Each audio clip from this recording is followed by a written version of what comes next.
Lantas, daging dan usus siapa itu?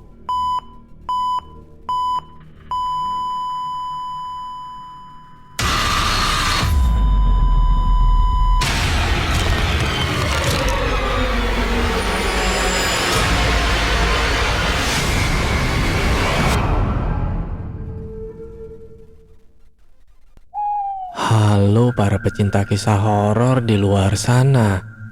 Berjumpa kembali dengan saya, kurator dari kanal Swarna Lokaya. Kali ini kita akan melanjutkan membacakan kisah dari penulis R.D. Lestari yang berjudul Gulai Daging Ibu.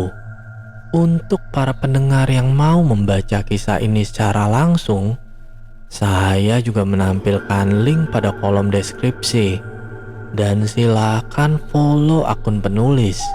Sebelum kita masuk ke dalam ceritanya, saya mohon dukungan dari para pendengar untuk klik subscribe, like, and share. Dan jangan lupa aktifkan lonceng notifikasinya agar para pendengar tidak ketinggalan kisah-kisah terbaru dari Swarna Lokaya. Untuk para pendengar yang sudah memberikan dukungan, saya ucapkan banyak terima kasih. Dan semoga Tuhan juga melancarkan setiap usaha dari para pendengar. Mari kita mulai tenggelam dalam kisah ini. Kisah dimulai. Sedangkan orang yang diteriaki sebagai hantu hanya menatap heran. Ia malah mendekat ke arah Parni yang kini berada di cengkraman tangan polisi. Sama seperti orang-orang, Parni pun heran melihat si nenek dalam keadaan sehat. "Parni? Nek Tima, nenek masih hidup?" Nek Tima menatap dalam Parni. "Iyalah, nenek masih hidup. Memang kenapa?" "Tuh Pak Polisi, lihat sendiri. Saya bukan pembunuh. Ini orang yang dibilang warga salah satu korban saya. Alhamdulillah, Allah masih menolong saya." Parni meluruh ke tanah dan bersujud di antara tanah dan debu. Derap langkah kaki Gito yang mendekat bersama anak-anaknya menggetarkan tanah. Mereka serentak memeluk tubuh Parni dan tangis pun pecah. "Nenek, apakah nenek mau ikut kami ke kantor? Kami butuh kesaksian nenek untuk Ibu Parni," ujar Pak Polisi. Nek Tima yang sedari tadi didera rasa bingung hanya mengangguk setuju. "Kebetulan saya mau bertemu dengan cucu saya. Kata mamanya kemarin dia ke kantor polisi dan mengaku merampok orang," terang Nek Tima. Parni menatap tajam Nek Tima. "Iya, aku yang menyuruhnya. Karena malam di mana mertuaku hilang, dia pergi bersama cucumu, Nek." Mata Nek Tima membulat sempurna.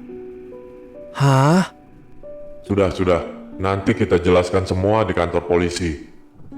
Pak Polisi kembali membawa Parni. Keempat anak Parni sudah tidak menangis, tapi mereka tetap mengikuti langkah Parni hingga ia masuk ke dalam mobil polisi bersama Nek Tima. Sebelum Parni dibawa pergi, ia meminta izin sekali lagi untuk menatap wajah suami dan anak-anaknya. Hatinya sakit bagai teriris. Air matanya menerobos keluar dan membanjiri pipinya. Sesak. Ini memang sempat terpikir di benaknya, tapi tak menyangka sesakit ini akhirnya. "Ibu, semangat Bu. Bapak yakin perlahan satu persatu kebenaran akan terungkap," ucap Gito saat melihat Parni yang bersimbah air mata. Parni hanya mengangguk lemah. Tatapannya begitu menyedihkan. Tangannya yang diborgol perlahan terulur ke arah Tono yang berada di gendongan Gito. "Tono, Jangan nakal ya nak, jangan cengeng. Ibu akan segera pulang. Ibu. Tono mulai menangis saat tangan kasar ibunya membelai rambut hitamnya dengan lembut. Anak-anak, doain ibu ya. Semoga kebenaran terungkap dan ibu bisa kembali menjaga kalian. Pandangan Parni sekarang tertuju bergantian pada anaknya yang lain. Iya bu, kami sayang ibu, jawab Tina terisak. Parni mengulas senyum lembut mendengar ucapan anak gadis kesayangannya. Bu, sudah pak, ibu pergi dulu. Bu, tunggu. Kenapa pak? Sekarang bapak tinggal di rumah mama. Kita sudah diusir warga bu. Diman menghela nafas dalam. Parni mengulas senyum getir. Luka yang belum mengering kembali mengoyak dan kini bernanah. Betapa kejam warga kampungnya. Padahal ia belum ditetapkan sebagai tersangka. Vonis bersalah pun belum ia dapatkan. Kenapa mereka tega mengusir keluarganya? Andai aku tahu siapa dalang dari fitnah ini, pastinya ia tak akan hidup tenang. Batin Parni. Sulis menghela nafas dalam saat berkunjung kembali ke rumahnya. Hari ini rumahnya resmi terjual. Ia pun menemui tetangganya yang sedang berkumpul. Sepertinya sedang asik bergosip. Itu tulang manusia, aku yakin. Belum tentu, aku rasa bukan. Biar aku yakin. Kamu gak lihat tengkoraknya itu? Jelas itu milik manusia. Aku mulai ragu. Apalagi saat tadi lihat Nek Tima. Entah kenapa, hatiku bilang kalau Parni gak salah. Sulis mendengar jelas pembicaraan ibu-ibu tetangganya itu. Tubuhnya bergetar hebat. Mereka membicarakan Parni. Assalamualaikum bu, sapa Sulis. Waalaikumsalam. Sulis, apa kabar? Lama gak kelihatan. Ujar wanita berbaju merah dengan semangat. Iya bu, saya udah pindah bu, jawab Sulis. Lah, kenapa pindah? Apa gara-gara Parni? Tanya wanita yang memakai daster kuning penuh selidik. Sulis terdiam. Ia ingin jujur, tapi hati kecilnya melarang. Bukan bu, tempat kerja Bang Imran pindah. Jadi kami cari rumah yang dekat kantornya aja. Bohong Sulis. Kau tahu cerita si Parni? Wanita yang rambutnya bergelombang bertanya. Sulis pura-pura tidak tahu dan hanya menggeleng pelan. Itu gara-gara gosip dari kampung sebelah. Parni ditangkap polisi. Katanya Parni jual gulai pakai daging manusia. Lah, emang iya Tojung? Kan dah kelihatan tadi tengkorak yang diangkat. Seloro ibu berdaster kuning. Belum tentu loh Wak. Itu Parni dituduh bunuh Nek Tima. Buktinya Nek Tima tadi muncul. Bela Juminten wanita berambut bergelombang tadi. Sulis mematung, dingin menyergap tubuhnya. Nek Tima masih hidup. Berarti dugaanku saat itu. Sulis bergidik ngeri saat ia mendengar Nek Tima sehat. Ia dan suami mengira Nek Tima adalah salah satu korban Parni.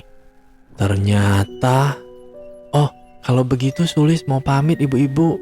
Kebetulan rumah Sulis sudah laku dan hari ini pembayarannya alhamdulillah berjalan lancar. Sulis mohon maaf kalau selama ini ada salah kata dan perbuatan selama tinggal di sini. Sekuat mungkin Sulis menahan rasa getir di hatinya. Tiba-tiba rasa sesal menyelusup dan keraguan mulai menghampiri. Apakah yang ia lempar waktu itu memang tangan bayi atau hanya mirip? Ibu-ibu yang ada di situ hanya tersenyum dan satu persatu menyalami Sulis. Segelintir doa terselip untuk kebahagiaan Sulis dan keluarga di tempat yang lain. Sulis hanya membalas dengan senyum getir. Rasanya susah untuk bisa menghilangkan bayang-bayang Parni. Jika selama ini asumsinya salah, itu berarti dirinya sudah berbuat zolim pada Parni dan fitnahnya amat keji. Selesai berpamitan, Sulis melangkah gontai ke arah rumahnya. Kakinya sesekali berbenturan dengan batu-batu kerikil yang memang banyak bertebaran di jalan. Seketika tubuhnya melemas dan keringat dingin mengucur deras. Rasa bersalah kian mendalam. Apa yang harus ia ucapkan pada Parni suatu saat nanti jika ia dan suaminya lah dalang dibalik terusirnya Parni? Imran yang sejak tadi menunggu Sulis nampak khawatir. Ia bergegas menyambut Sulis dan menyuruhnya masuk ke dalam mobil di mana Adi sudah menunggu. Sulis menurut. Ia pun masuk ke dalam mobil tanpa berucap sepatah kata pun. Melihat perubahan sikap Sulis, timbul rasa curiga di benak Imran. Ia amat yakin ada sesuatu yang Sulis sembunyikan. Pintu mobil ditutup. Nanang sedang tertidur di gendongan Imran. Lelaki berkulit agak gelap itu menoleh ke istrinya yang masih membisu. "Kamu kenapa, Mah? Pulang dari ketemuan sama ibu-ibu kok jadi pendiam?" selidik Imran. "Tuh, rumah Mbak Parni juga sepi. Kemana suami dan anak-anaknya?" Sulis menghela nafas dalam. Air mata tiba-tiba meluruh di sudut matanya. "Mereka terusir dari kampung gara-gara Mbak Parni dituduh memakai daging manusia. Ini semua karena kita, Pak. Semakin kesini, semakin fakta terungkap. Hati Mama berkata kalau kita di pihak yang salah." Lirih Sulis disela isakannya. "Gak mungkin, Mah. Papa yakin itu daging manusia. Apalagi bertepatan dengan Papa memergoki Mbak Parni sedang memotong daging. Besoknya Nek Tima hilang tanpa jejak." Imran berkeras. "Itu pasti daging Nek Tima. Usus yang berserakan dan darah di lantai itu sama persis seperti milik manusia. Kali ini tebakanmu salah, Pak. Nek Tima masih hidup." "Apa? Masih hidup? Lantas daging dan usus siapa itu?" Nek Tima melangkah gontai, mendekati cucunya yang saat itu datang bersama polisi. Tangannya diborgol dan mukanya sembab seperti habis dipukuli. "Edo, duh." Tangan keriputnya menyentuh wajah cucu kesayangannya. "Maafin Edo, Nek." Lirinya disela tangis. Tubuhnya meluruh di lantai dan bersujud mencium kaki Nek Tima. Hati Nek Tima sakit.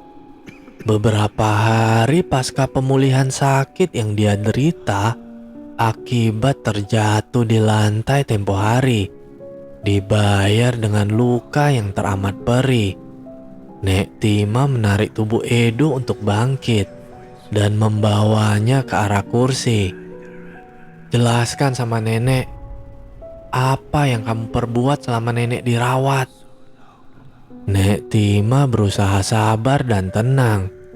Tangannya membelai lembut punggung Edo sebelum akhirnya duduk berhadapan dengan cucunya itu. Edo tetap terdiam, menunduk dan sesekali menyeka air matanya. "Doh, apa makmu tahu? Nek Tima bertanya. Edo hanya menggeleng pelan. Ia kemudian mengangkat wajahnya dan menatap Sendu. Edo takut mama kena serangan jantung, Nek. Karena Edo melakukan hal yang sangat jahat, Nek. Nek Tima mendengarkan dengan seksama. Edo yang mulai tenang kembali melanjutkan cerita. Malam itu, sehabis minum minuman keras bersama teman-teman, Edo duduk di atas motor sambil main HP. Semua teman sudah pulang, cuma Edo sendirian. Tiba-tiba datang seorang nenek bawa tas dan perhiasan mahal. Karena pikiran kotor, atau mungkin karena pengaruh alkohol, Edo membawa si nenek ke dalam hutan dan membunuhnya, Nek. Tangis Edo pecah begitu saja. Nek Tima syok. Ia menekan dadanya yang menderu kencang. Sebuah kenyataan pahit yang terlontar dari mulut cucunya seketika membuatnya lemas. Dan sialnya, wanita itu ternyata mertua Bu Parni. Dan kejadian malam itu diketahui olehnya. Beberapa malam berikutnya, Bu Parni nemui Edo dan teman-teman di pos bawa parang. Jika Edo nggak ngomong jujur, maka Edo akan bernasib sama seperti mertuanya. Jujur, Nek, Edo pun merasa bersalah. Edo pun merasa bersalah dan menyesal. Tanpa diancam, Edo akan menyerahkan diri. Nek Tima terisak. Mau menyesal pun sudah tak ada gunanya. Ini semua karena ia yang tak mampu menjaga dan mengajarkan kebaikan pada cucunya. Ia terlampau cuek dan membebaskan pergaulan hingga membuat Edo terjerumus pergaulan buruk. Maafin nenek, Do. Nenek, kau harus mempertanggungjawabkan perbuatanmu. Ini pun tak lepas dari nenek yang tak mampu merawat dan mengajarimu dengan baik. Nenek akan menemani dan selalu ada untukmu selama kamu menjalani hukuman. Nenek janji. Nek Tima mengelus punggung tangan Edo. Pemuda itu menatap haru wajah tua di hadapannya. Dalam hati, Edo berjanji akan melewati ini dengan semangat dalam dirinya. Walaupun ia salah, suatu saat ia berhak bahagia. Penyelidikan kasus Rohim dan Nawang telah selesai. Benar adanya, pasangan suami istri itu memang melakukan pesugihan dengan mengambil mayat bayi dan anak-anak. Dan mereka juga yang mencuri mayat bayi di kampung Parni. Karena kasus mereka menyangkut nama Parni, saat persidangan Nawang dan Rohim akan dihadirkan menjadi saksi. Sedangkan Parni sekarang hanya menunggu kapan persidangannya akan digelar. Asa untuk bebas mungkin akan terhambat, karena ia pun menyadari membuat kesalahan. Tapi setidaknya ia merasa lega karena satu persatu tuduhan menemui jalan terang. Ia tahu ini adalah jawaban Tuhan untuknya. Tuhan tak ingin Parni jatuh lebih dalam dan tersesat dalam dosa selamanya. Parni seorang ibu yang baik, rela berkorban demi keluarga tercintanya. Meskipun apa yang ia perbuat salah, tetap saja tujuan awal bukan mencari kaya, tapi kehidupan yang layak. Parni adalah seorang ibu yang sakit hati ketika anak-anaknya kelaparan, dibully dan dijauhi warga karena faktor kemiskinan. Ia hanya ingin melihat senyum terkembang di wajah buah hatinya. Tidur mereka nyenyak dan tawa terbahak karena bahagia. Seketika air mata tumpah begitu saja. Cairan hangat itu membasahi pipi. Rasa kangen kian menelusup batin. Tapi ia kini lega karena keempat buah hati dan suaminya kini hidup layak di rumah mertuanya. Parni mendengar jika ketiga kakak beradik itu menjual harta orang tuanya dan membaginya secara adil sesuai hukum. Sabar Parni, kamu pasti akan segera keluar dari sini dan kembali dalam pelukan orang-orang yang kamu cintai. Lirihnya pada diri sendiri. Ia kemudian menyeka air matanya dan bangkit menuju lantai yang dialasi tikar, berbaring dengan tangan dilipat sebagai tumpuan. Rasa kantuk teramat sangat menyerang dan kegelapan datang menjemputnya.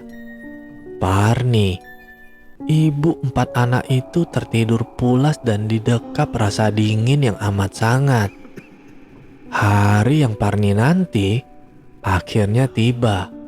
Dengan wajah datar, Parni masuk ke ruangan dengan disertai teriakan warga. Tidak semua, karena sebagian sudah tahu jika Parni tidak bersalah. Yang jadi pertanyaan, daging apa yang digunakan Parni selama ini? Satu persatu saksi menguak kebenaran tentang Parni, termasuk Sulis dan suami. Meski takut, mereka tetap bersaksi tanpa melihat mata Parni yang menyorot tajam. Datangnya Sulis dan Imran membuka tabir siapa dalang fitnah selama ini. Tapi Parni cepat menguasai diri. Dari penuturan Sulis, ia tahu jika Sulis hanya salah paham. Tibalah saatnya Parni yang mengungkap kesaksiannya. Semua orang terdiam saat terjadi tanya jawab di ruangan sidang. Parni dengan lugas menjawab dan menanggung resiko apapun sebagai buntut dari kejujurannya. Jadi, jika bukan daging manusia seperti yang dituduhkan, daging apa yang menjadi bahan baku gulai ibu? Parni terdiam sejenak, mengumpulkan keberanian untuk bisa berbicara fakta sebenarnya.